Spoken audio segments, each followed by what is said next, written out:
दोस्तों नमस्कार। आप देख रहे हैं अपने चहेती न्यूज चैनल जालौन टाइम्स को। भारतीय जनता पार्टी ने जैसे तैसे तीसरी बार सरकार तो बना ली है, लेकिन उसे इस बात की बड़ी पीड़ा है कि वह अकेले दम पर बहुमत तक नहीं ला सकी। पिछली बार का रिकॉर्ड क्रॉस करने की तो बात ही अलग है।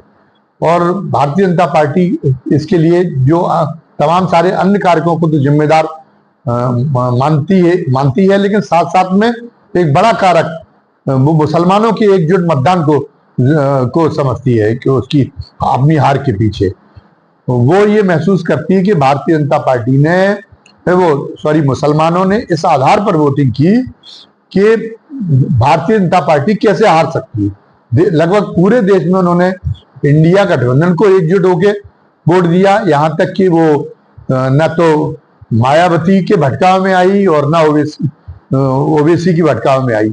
और बंगाल में वो समझ रही थी कि इंडिया गठबंधन की हालत उतनी ठीक नहीं है, इसलिए अगर इंडिया गठबंधन को वोट देंगे तो वोटों का बंटवारा हो जाएगा और ममता बनर्जी के कैंडिडेट हार जाएंगे और उसको जो है उसका लाभ भारतीय जनता पार्टी को मिल जाएगा। तो रणनीतिक दृष्टिकोण से बंगाल में उन्होंने जो है ममता बनर्जी को वोट किया, तो इस वजह से भारतीय जनता पार्टी को बड़ी तादाद में सीटें खो देनी पड़ी। अब भारतीय जनता पार्टी का नेतृत्व बुरी तरह से भड़का हुआ है, बौखलाया हुआ है मुसलमानों के। पहले तो शुरुआत की जेडीयू के एक सांसद हैं जो वहां से बिहार में सीतामढ़ी से होते देवेश चंद्र ठाकुर ने। देवेश चंद्र ठाकुर ने कहा कि मैं अगर मेरे निर्वाचन क्षेत्र के मुसलमान और यादव अगर उनसे मिलने के लिए आएंगे तो उनको वो चाय तो पिलवा देंगे, लेकिन उनका कोई काम नहीं करेंगे क्योंकि उन्होंने हमको वोट नहीं किया। जबकि ऐसा करना न केवल ऐसा कहना न केवल अनैतिक है बल्कि असंवैधानिक भी है। और वो कोई आपको संविधान इस बात की इजाजत नहीं देता कि अगर आप किसी का को वोट ना दें तो वो आपको जो है आप उसका काम ना करें। उसका काम जायज है तो जनप्रतिनिधि होने के नाते आप उसका काम करने के लिए भी बाध्य है। लेकिन देवेश चंद्र ठाकुर ने कह दिया। अब तो अलग अलग तरह की राजनीति में रवायतें चल पड़ी हैं। वो जो उसकी ऊंचे उसूल है राजनीति की, वो कौन ध्यान में रखता है। और देवेश चंद्र ठाकुर तो जेडीयू के जो है सांसद हैं और जेडीयू को मुसलमान वोटों की गर्ज है, क्योंकि ये मुसलमानों का 1% कुछ प्रतिशत जो है वो जेडीयू को मिलता है। जब से नीतीश कुमार मुख्यमंत्री हैं, सुशासन बाबू की उनकी छवि वहां पे उन्होंने अपनी बनाई। जब जनता दल से अलग होने के बाद भारतीय जनता पार्टी के सहयोग से उनके सरकार बनने का सिलसिला शुरू हुआ तो उससे मुसलमानों में भी तमाम लोगों ने अपने लिए राहत महसूस की और वो लोग भी उनके जो है मुरीद बने नीतीश कुमार को। तो नीतीश कुमार की पार्टी को अभी भी अपेक्षा ये कि मुसलमानों का उनको जो है वोट मिले। मुसलमान पूरी तरीके से भारतीय जनता पार्टी का साथ देने की वजह से पूरी तरह से उनसे विमुख ना हो जाए, वरना जेडीयू का धड़ाधड़ ही खत्म हो जाएगा। तो लेकिन फिर भी देवेश चंद्र ठाकुर के निर्वाचन क्षेत्र में हो सकता है न मिले हो, तो उन्होंने अपने नेता नीतीश कुमार की भावनाओं की भी परवाह नहीं की, नीतीश कुमार की रणनीति की भी परवाह नहीं की और उन्होंने कह दिया। अब खैर उन्होंने तो फिर भी मुलायम ढंग से इस बात को कहा कि हमको चाय पिला देंगे अगर वो हम आएंगे, काम नहीं करेंगे। लेकिन अब जो भारतीय जनता पार्टी के फायरब्रांड नेता हैं जो सिर्फ इसलिए बार बार केंद्रीय मंत्री बनाए जाते हैं क्योंकि वो जितना मुसलमानों के खिलाफ जहर उगल सकते हैं उतना जहर उगलने की कोशिश करते हैं। वो जो है संयम का परिचय नहीं देते कि वो इतने बड़े उत्तरदायी पद पर हैं, मन में उनकी भावनाएं कुछ भी हो, लेकिन उन्हें किसी देश के किसी वर्ग के खिलाफ जंग की बात नहीं कहना चाहिए। लेकिन वो और अब तो खैर इस बार तो उनके चुनाव में उनके भी नेता जो मोदी जी थे उन्होंने भी इंतहा कर दी थी। वो तो रोजाना मुसलमानों के खिलाफ विस्फोमन करते रहे चुनाव में हिंदू मुसलमान कराने के लिए, और इसके बावजूद भी आपकी बार हिंदुत्व का जो उनका छाता था वो छाता जो है आपकी बार उसमें तमाम सारे छेद हो गए और यही उसके नतीजे का उनके लिए बुरे नतीजे का कारण बना। तो अब जो है गिरिराज सिंह ने कहा, और जैसा कि भारतीय जनता पार्टी के लोग कहते भी हैं कि हम जो है सबसे ज्यादा तो हमारी कल्याणकारी योजनाओं का लाभ मुसलमान उठाते हैं। इनको सबसे ज्यादा वो मिलते हैं, प्रधानमंत्री आवास मिले हुए हैं, इनको सबसे ज्यादा राशन मिलता है और तमाम सारी सुविधाएं इनको मिलती, लेकिन इतने नमक हराम है कि हमको वोट नहीं देते। अब क्या मौजूदा संविधान के रहते हुए और जिसकी शपथ प्रधानमंत्री मोदी से लेके और गिरिराज सिंह तो खैर वो चूंकि सरकार में है ये लोग, तो बाकी भारतीय जनता पार्टी का आम कार्यकर्ता सरकार में भले ही ना हो, लेकिन सरकार में होने के नाते इसी संविधान की वो शपथ देते हैं। तो इस संविधान के रहते हुए क्या ये संभव है कि अगर वो ये धर्म के आधार पर किसी ये तय कर दें कि नहीं जो है हमको हम अमुक कौम को न राशन न फ्री राशन देंगे, न फ्री जो है न वो देंगे, अन्यथा न प्रधानमंत्री आवास देंगे, ना हम जो अन्य योजनाएं घोषित करते वो देंगे। वो तो आपको जो क्राइटेरिया बनाना पड़ता है, कोई सरकार हो वो तो आर्थिक आधार पे बनाना पड़ेगा या सामाजिक आधार पे बनाना पड़ेगा। आप उसको मुसलमानों को छेड़ सके ये आपके लिए संभव नहीं है, आपके अधिकार में नहीं है। तो फिर आप क्यों ये चाहते कि नहीं मुसलमान जो आप एक ये सुविधा घोषित कर रहे हो और उससे आपके न चाहते हुए भी मुसलमान भी लाभान्वित हो रहे, तो मुसलमान को क्या आप बदुआ समझते हो? और क्या ये सुविधाएं आप अपने घर से दे रहे हैं? ये सुविधाएं तो उन्हीं टैक्स पेयर से जो आम जनता, क्योंकि हम टैक्स पेयर उनको नहीं मानते, जो बड़े आदमी जब कोई फ्री की सुविधा, जब कोई सुविधा आम आदमी को कोई सहूलियत दी जाती तो ये जो है सीना अकड़ के आ जाते कि हमारे टैक्स से सरकार चल रही। सबको पता है कि अगर आप 1 करोड़ रुपया टैक्स देते हैं तो 10 करोड़ रुपया की आप कम से कम चोरी कर लेते हैं। इस देश में आपकी जितनी सीना चोरी आपको चल रही है, आम आदमी 1 पैसे का उसके ऊपर जो टैक्स लागू है उसके 1 रुपए की चोरी नहीं कर सकता। और अमीर आदमी वो जो है वो पता चला कि 10 गुना और 100 गुना तक की चोरी करता है जितना देता है, और वो देने के लिए बाध्य है क्योंकि उसके बदले में उसको ये देश काफी कुछ सहूलियतें, काफी कुछ सुविधाएं देता है। खैर, तो कोई आपको अपने घर से तो दे नहीं रहे, तो आपको इस ढंग की बात नहीं कहना चाहिए। फिर कोई ये पहली बार नहीं है कि मुसलमानों का वोट आपको नहीं मिला। आपको तो वोट हमेशा ही से ही मुसलमानों का नहीं मिलता रहा था, लेकिन इसके बावजूद भी आपको आपकी 2 बार सरकार बनाने का मौका मिला और आपने सरकार बनाई क्योंकि आपके साथ में बाकी जो है हिंदुत्व का रंग, बाकी जो हिंदुओं की अन्य कौमें थी उन पर गाढ़ा हो गया था। तो अब आपकी ये तो हिम्मत है नहीं, ये तो गिरिराज सिंह की भी हिम्मत नहीं हुई कि जैसा उन्होंने कहा, देवेश ठाकुर ने जैसा कहा ताकि हम यादवों को का भी काम नहीं करेंगे, तो ये तो कह नहीं सकते और ये भारतीय जनता पार्टी भी नहीं कह सकती क्योंकि आपने तो अपने एक राज्य में एक मुख्यमंत्री बना रखा है यादवों का। लेकिन आप खुद सोचिए कि आप मुसलमानों को विश्वास में लेने के लिए आप क्या काम कर रहे हैं? जो मुसलमान अपनी कौम में संकट के दिनों में आपका साथ देने के लिए बदनाम हुए, मुख्तार अब्बास नकवी और शाहनवाज हुसैन जैसे लोग, उन मुसलमानों को भी आपने जब आप पूर्ण बहुमत से आ गई, आपकी सहूलियत के साथ आपकी सरकारें बनने लगी, तो दूध की मक्खी की तरह निकाल के फेंक दिया। आप विधायक बनाना नहीं चाहते, आप सांसद बनाना नहीं चाहते मुसलमानों को, तो आप 2म दर्जे के नागरिक की तरह उनके साथ में व्यवहार कर रहे हैं जो पूरी तरह से असंवैधानिक आचरण है। आपने एक राज्यपाल भी बना रखा है, वो भी उधार का लिया हुआ है दूसरी पार्टी का। आरिफ मोहम्मद खान केरल में राज्यपाल है, लेकिन वो तो आपके राज्यपाल है नहीं, वो तो आपका शुरू में साथ देते रहे नहीं। वो तो पहली बार जब विधायक बने थे तो कांग्रेस से बने थे, उसके बाद में सांसद बने तो वीपी सिंह के साथ में वो चले गए थे, तो कांग्रेस से सांसद बने थे, उनकी पत्नी भी बनी थी, फिर वो बहुजन समाज पार्टी के साथ होते रहे। तो आपने तो उनको आयात किया है। आप गैरों पे करम, वो अपनों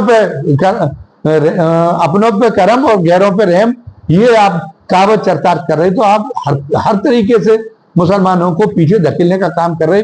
वो मुसलमानों के सामने अस्तित्व का प्रश्न खड़ा हो गया, फिर भी आप ये उम्मीद करते कि मुसलमान आपको वोट दें। हमारे कहने का मतलब ये नहीं है कि मुसलमानों में कोई बुराई नहीं है। इस्लाम का के इंटरप्रिटेशन 2 तरह से होता है। कई सिरफिरों के लिए वो जो जिस तरीके का इंटरप्रिटेशन किया जाता है उसमें अमेरिका की जैसे साम्राज्यवादी देशों की एक मुख्य कारगुजारी हो जाती है। तो कई दुनिया भर में कई सिरफिरे मुसलमान ऐसे हैं कि उस गलत इंटरप्रिटेशन से प्रभावित होकर वो आतंकवादी जैसी गतिविधियों में मुब्तला हो जाते, वो हिंसा जैसी गतिविधियों में मुब्तला हो जाते, वो कट्टरता उनके अंदर इतनी पनप जाती है कि वो जमाने के साथ चलने के लिए तैयार नहीं बना पाते, इसलिए पूरी वैश्विक व्यवस्था उनके के कारण गड़बड़ा जाती है। ये मुसलमानों के वर्ग में है, मतलब ये कमी है और ये कमी को दूर किया जाना चाहिए। आपसे ज्यादा अमेरिका ने इसको भोगा और अभी भी अमेरिका के सामने ये समस्या है। लेकिन क्योंकि जब वर्ल्ड ट्रेड सेंटर पे जब हमला हुआ तो उसमें अमेरिका में आपके हजारों नागरिक मारे गए थे, उनका तो पेंटागन तक उड़ गया। लेकिन जिस ढंग से आपने मुसलमानों की स्थिति बना रखी, क्या अमेरिका में वैसा मुसलमानों के साथ व्यवहार हो रहा है? और क्या अन्य अंग्रेजों का अन्य ईसाई देशों में हो रहा है? ब्रिटेन में तो लंदन का तीसरी बार मेयर ही मुसलमान जीता, और वो भी पाकिस्तानी मूल का है। उन्होंने वो मुसलमानों को सही गलत रास्ते पे वो ना भटके। मुस्लिम समाज में मुस्लिम आइडियोलॉजी, इस्लामिक आइडियोलॉजी में बहुत ज्यादा सुधार की जरूरत है, ये हम भी महसूस करते हैं। अमेरिका ने भी CIA की एक अलग से विंग बना रखी जो उदारवाद को बढ़ावा देने का काम कर रही, मुसलमान को तो मुस्लिम समाज को उदारवाद की ओर ले जाने का की कोशिश कर रही। आप भी, भारत सरकार में भी इसका विचार हुआ था और आपकी भी करना चाहिए, क्योंकि हिंदुस्तानी मुसलमान फ्रांस के मुसलमानों की तरह नहीं है, जहां पे अफ्रीका से अप्रवासी के रूप में आए और उसके बाद में वो आतंकवादी गतिविधि करने लगे। यहाँ आपके अपने ही लोग हैं जो कन्वर्ट हो गए और वही आज वही मुसलमान के रूप में दिखाई देते हैं। उनको आप कहीं भगा नहीं सकते, क्योंकि उनकी ना नस्ल किसी से मिलती है, ना उनकी जलवायु किसी से मिलती है, कोई दूसरा उनको एक्सेप्ट भी नहीं करेगा और उनको वो जो है और आप भी उनको भगा नहीं सकते। तो कुल मिला के ये होगा कि अगर आप इतनी नफरत अगर होलते रहेंगे, इतना ज्यादा आप व्यवहार करते रहेंगे, तो देश में एक अशांति का एक माहौल बनेगा। आपको ये अधिकार है कि चाहे वो मुसलमान हो या कोई भी हो, अगर वो मजहबी या अन्य तरह की गलत व्याख्या से प्रभावित होगी, देश के विरोध में काम करने लगता है, आतंकवाद जैसी गतिविधियां की तरफ वो सम्मोहित होने लगता है, तो आप उसका कठोरता पूर्वक दमन करें। आप जो दूसरी पार्टियों की तरह है, वो दूसरी पार्टियों की तरह उनका तुष्टीकरण ना करें, इसकी ऐसी गतिविधियों को इग्नोर ना करें जो आप कर रहे हैं, जो आप मतलब जो ये काम तो आप कर ही रहे, इग्नोर नहीं कर रहे, सख्ती के साथ पेश आना चाहिए। पूरा देश इसका स्वागत करता है। लेकिन मुसलमानों के अंदर एक बदलाव हो, इसका मौका देना तो आप सरकार में आपका काम है, वो भी आपके एक नागरिक है, और आप एक कोशिश करेंगे तो एक बदलाव हो सकता है। सिरफिरों की कमी मुसलमानों में हो सकता है, सिरफिरे ज्यादा हो, लेकिन सिरफिरों की कमी तो हिंदू में भी नहीं है। तो ये विमन करके आप ऐसी स्थिति पैदा करें कि वो अस्तित्व की रक्षा के लिए पता नहीं कोई एक बड़ी उनका की संख्या एक दूसरे कौम को दूसरा रास्ता अख्तियार करने के लिए पहुंच जाए, तो ये लगातार गड़बड़ियां होती रहेंगी। आपकी लोग सराहना कर रहे हैं, आपको इस आधार पर समर्थन मिल रहे हैं, आतंकवाद को सिर न उठाने दें इस्लाम के आधार पर। लेकिन आप गिरिराज सिंह जैसे लोगों को तो मंत्रिमंडल में रखा ही नहीं जाना चाहिए, जो इतनी आपत्तिजनक मतलब बातें करते हैं। उनके विभाग में क्या होता है ये आज की तारीख में आज तक कोई जान भी नहीं पाया। वैसे भी मोदी जी के विभाग के जो मंत्री हैं वो केवल 100 पीस है, उनके जो नौकरशाह है उनके विभाग के, वो उनका पूरा काम चलाते हैं। वो तो केवल गाड़ी और बंगला तक के लिए सीमित है, नीतिगत फैसले लेने का कोई अधिकार नहीं। बहुत ही केंद्रित सरकार है, तो वो केंद्रित सरकार मतलब वो उस केंद्रित सरकार के तहत काम हो रहा। तो गिरिराज सिंह की कोई किसी मंत्री की कोई उपयोगिता नहीं। तो गिरिराज सिंह जैसे आपने, मैं आपकी बात बहुत सराहनीय कदम किया कि आपने प्रज्ञा ठाकुर को बाहर कर दिया। प्रज्ञा ठाकुर भी बेहुदा बयान देने के करके भाजपा की छवि बिगाड़ने के अलावा कोई काम नहीं कर रही थी। लेकिन आप अटल जी की तरह बड़प्पन का, महानता का परिचय दीजिए, और एक आपको आप चाहे कुदरत कह लें, और कुदरत की व्याख्या अगर आप आस्था माने तो ईश्वर के रूप में करते। ये ईश्वर की लीला है कि वो आपके अपने समाज में वो विविधता पैदा करती है, और फिर ईश्वर देखना चाहता है कि आप उन विविधताओं के बीच में कैसे प्रबंधन करते, धार्मिक विविधताओं के बीच में, सांस्कृतिक विविधताओं के बीच में प्रबंधन करने में, उनके बीच के प्रबंधन करने में आप कैसी कुशलता का परिचय देते। आप इस चुनौती को स्वीकार करिए। मुसलमानों को भी हम कैसे सहजीवन का निर्वाह करने की आदतें सिखा सकते हैं, कैसे सहजीवन में उनको ढाल सकते हैं। ये ईश्वर ने आपके सामने चुनौती प्रस्तुत की हुई है इस देश में, और आप ईश्वर के प्रति आस्थावान होने का दावा करके तो आपके ऊपर तो ये जिम्मेदारी बड़ी है। आप वो प्रयोग करिए, आप भी CIA की तरह उनका ब्रेन वॉश करने की कोशिश करिए ताकि कोई आतंकवादी तंजीम उनको न बहका सके। लेकिन ऐसी गैर जिम्मेदाराना बात, ऐसी अमानवीय बात कि वो जहर उगलते हैं और हम उनको कुचलने का काम करेंगे। गिरिराज सिंह कह रहे तो आप योग्यता के आधार पर मंत्री बनाइए।